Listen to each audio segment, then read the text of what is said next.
Good afternoon, everybody. This week I'm coming to you from my workstation at Lamar High School, where I teach 9th grade English.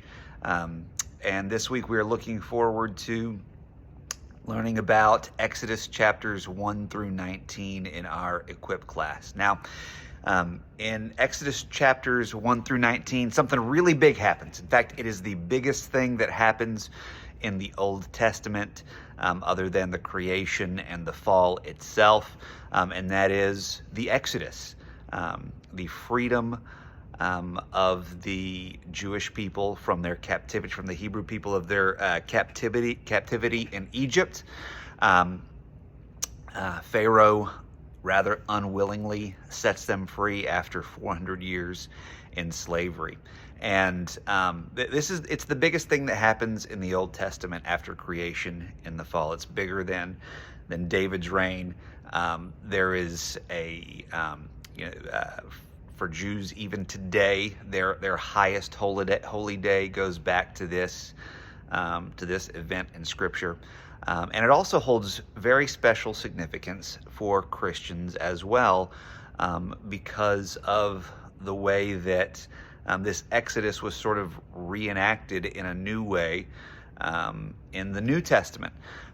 In the New Testament, there is a great deal of focus on freedom from captivity, of the captives being set free. And there are two mistakes that Christians can often make whenever we think about this. The first is that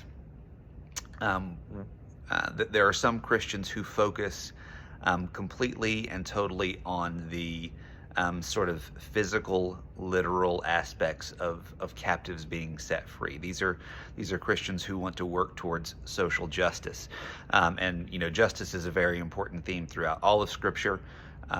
We see over and over again that our God is a God who's very interested in the role of justice, but there are those who would say that justice happening, the actual captives being set free, is the most important, the most essential thing, and that the spiritual aspects of this are less important.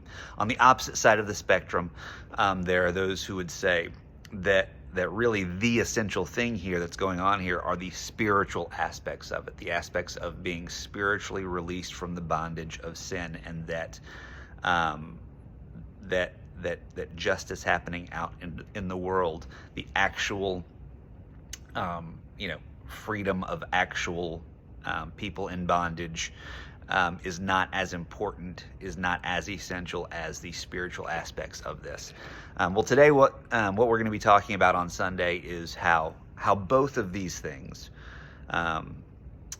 being set free spiritually from sin, from the bondage of sin, and having an interest in seeing captives being set free, whether they in whatever sort of captivity they are in, whatever injustices may be happening to them, working on behalf of those people, how both of those things are essential, and how trying to think about which one of these things is more essential than the other is maybe not that fruitful of a conversation.